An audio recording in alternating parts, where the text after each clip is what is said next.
बार जपेंगे हे राम, तो हे में सांस को लेना है, राम में सांस को छोड़ देना है। लंबा टान से जप करिएगा, गिनती कभी नहीं कीजिएगा। होठ नहीं हिलना चाहिए, जीभ नहीं डोलना चाहिए। उसके बाद जो जप करेंगे वही आत्मा से जो जप होगा वही मानस जप कहलाएगा आपका। और गुरु का ध्यान कीजिए।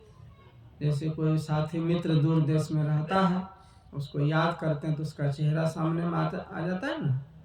ऐसे ख्याल कीजिए कि गुरु महाराज आपके सामने में आए हैं, आप उनको देख रहे हैं, गुरु महाराज भी आपको देख रहा है, आपको बहुत आशीर्वाद दे रहा है। इसी भावना से मानस ध्यान करना चाहिए। और एक टक से अंधेरे में बैठ करके अंधेरे को देखिए, यहाँ से 1.5 से 2 हाथ की दूरी पर। एक आदमी कह रहा था आगे में देखें पीछे में देखें, क्योंकि भीतर में देखने की बात आती ना आँख बंद करके, तो आगे में 1.5 हाथ कैसे देखिएगा, खोपड़ी तो क्यों बीता का है। असल में जो आप आंखें बंद करते हैं ना वो भीतर का आकाश हो जाता है। इसी को नासाग्र कहा गया। नासाग्र मतलब यहाँ नहीं देखिएगा, इतना नजदीक देखिएगा तो आंख में दर्द होने लगेगा। थोड़ा दूर देखना है, 1.5 से 2 हाथ की दूरी पर देखिएगा। बाद में दृष्टि सिमटते सिमटते जहाँ लेवल में मिलेगा वो परमात्मा का काम है। आपका काम है सिर्फ देखना।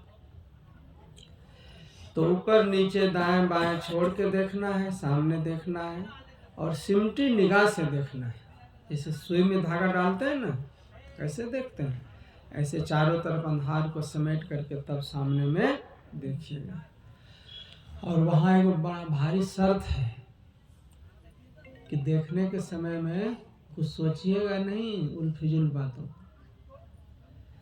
थॉटलेस हो जाइएगा, विचार शून्य हो जाइएगा, तब अनुभूति होगी।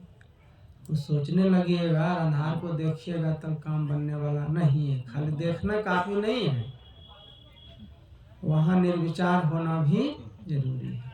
क्योंकि जैसे ही आप कुछ सोचते हैं, जैसे हम मोबाइल के बारे में सोचेंगे तो मोबाइल का फोटो आ जाएगा।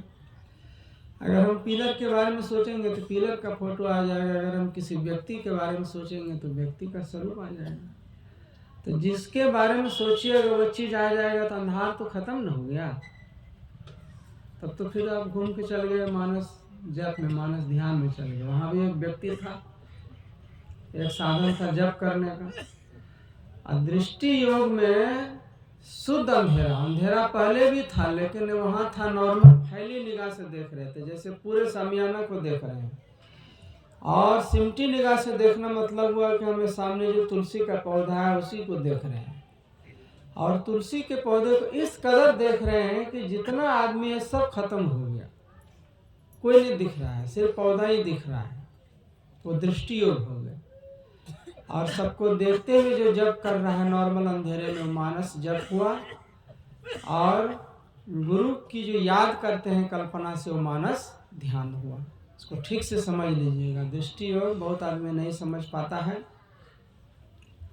और बार बार खिचड़ी कर देता है, जप भी करता है, बीच में ध्यान भी कर लेता है।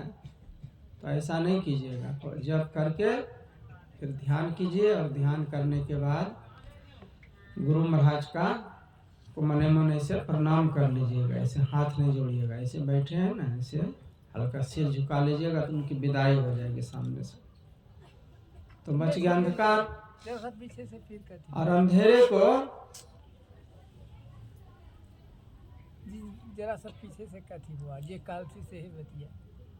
हाँ, जो गुरु महाराज का पहले जप किए ना, जी जी, तो जप करने के बाद कल्पना से ध्यान करना है। कल्पना के ध्यान में भी शक्ति होती है। जैसे कोई दूर देश में कोई प्रेमी आदमी है, उसको याद करते हैं तो मन खुश नहीं हो जाता है। और कोई क्रोधी आदमी को याद करते हैं तो मन में क्रोध आ जाता है। वो आदमी यहाँ है भी नहीं, उनको मालूम भी नहीं कि आप उसको याद कर रहे हैं। तो प्रसन्न चित्त व्यक्ति को देखने से मन में प्रसन्नता आती है, क्रोधी व्यक्ति को का चिंतन करने से मन में क्रोध आता है। तो गुरु का ध्यान करने से, सदाचारी व्यक्ति का और दैविक ज्ञान से संपन्न व्यक्ति का ध्यान करने से वह दैविक गुण हमारे अंदर में आ जाएगा। तो कल्पना से करना, ऐसा मत सोचिएगा कि गुरु महाराज एकदम प्रत्यक्ष आ जाएंगे तब मानस ध्यान पूरा होगा और तब आगे दृष्टि साधन करेंगे। अगर धुंधला भी रूप दिखाई देता है तो काफ़ी है।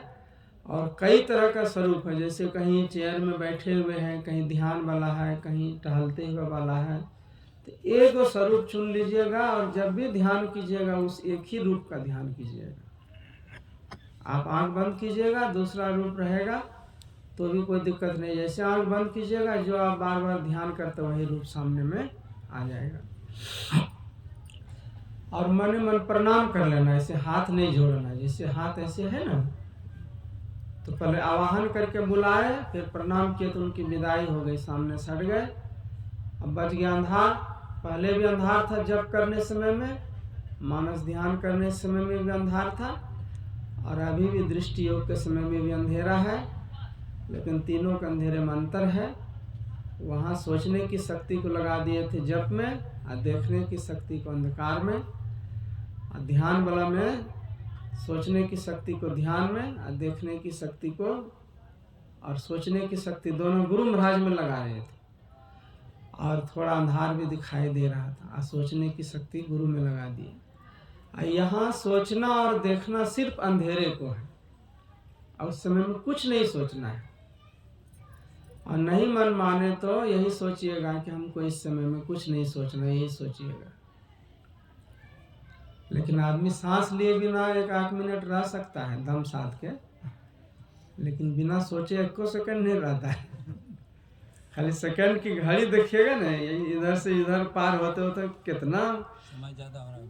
50-60 बार 50 सेकंड में 50 बात चिंतन कर लेता है। इसीलिए संत महापुरुष कहते हैं, हो गया समय ज़्यादा।